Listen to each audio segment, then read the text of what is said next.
চুরি গিয়া মারের ইতারে ডাকাতি করিল ইতর তো র্যাঙ্ক হইল ই হনক ইয়ারা সরকারের হাতে অনুরোধ করে দি বিচার চাই।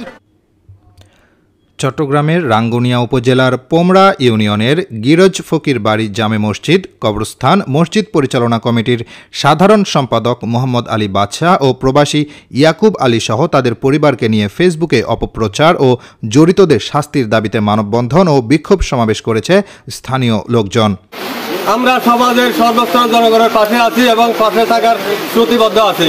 200 ফ্যামিলির আজকে আমি মোহাম্মদ আলী বাদশাহ 200 ফ্যামিলির প্রতিনিধি আমাকে প্রতিনিধির দায়িত্ব দেওয়া হয়েছে।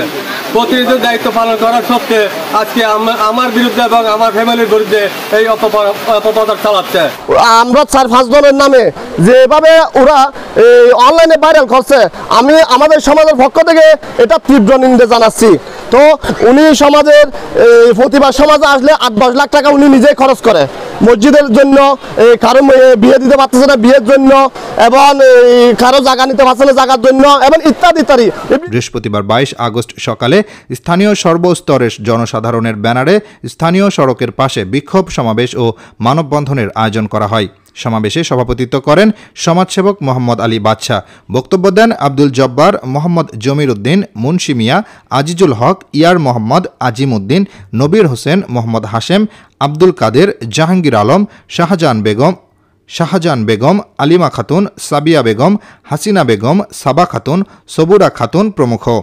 আর এখানে মসজিদ এবং মাদ্রাসা অবস্থান এটা হচ্ছে যে আমাদের সকলের সমাজবাসী এলাকাবাসী যারা আছে সবার দলীয় সম্পত্তি, এটা কারো বাবার কিংবা কারো একান্ত সম্পত্তি না।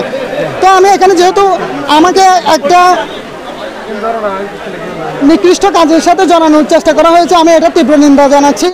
আর বাদশা ভাই এরবুতুর মসজিদ মাজারাত মাদ্রাসাত ব্যাগিন সহ দিতে দেশের গরিব গুন্ডা মানুষের কাছে সহ দিতে এরবুতুর তারার বন্যায় তারার বিভিন্ন ধরনের কলঙ্কি ইন আর ন্যায় বিচার গান ছাই আইনের হাত ছাড়া। মানববন্ধনে উপস্থিত বক্তারা বলেন, মসজিদ, কবরস্থান ও মাদ্রাসা হল সামাজিক প্রতিষ্ঠান। এসবকে কেন্দ্র করে অপপ্রচার কোনোভাবেই মেনে নেওয়া যায় না। যারা এসব অপপ্রচার করেছে তাদের ইতিমধ্যেই সামাজিকভাবে বয়কট হয়েছে। মানুষের মিছা কথা সাজাইয়ারে ব্যানার বা এবং পোস্টার দিয়ে বা ওই ফেসবুকে সারে দিয়ে আসলে মিথ্যা কথা যেহেতু কারণ আর সমাজ জনগণ প্রতিবাদ জানায়।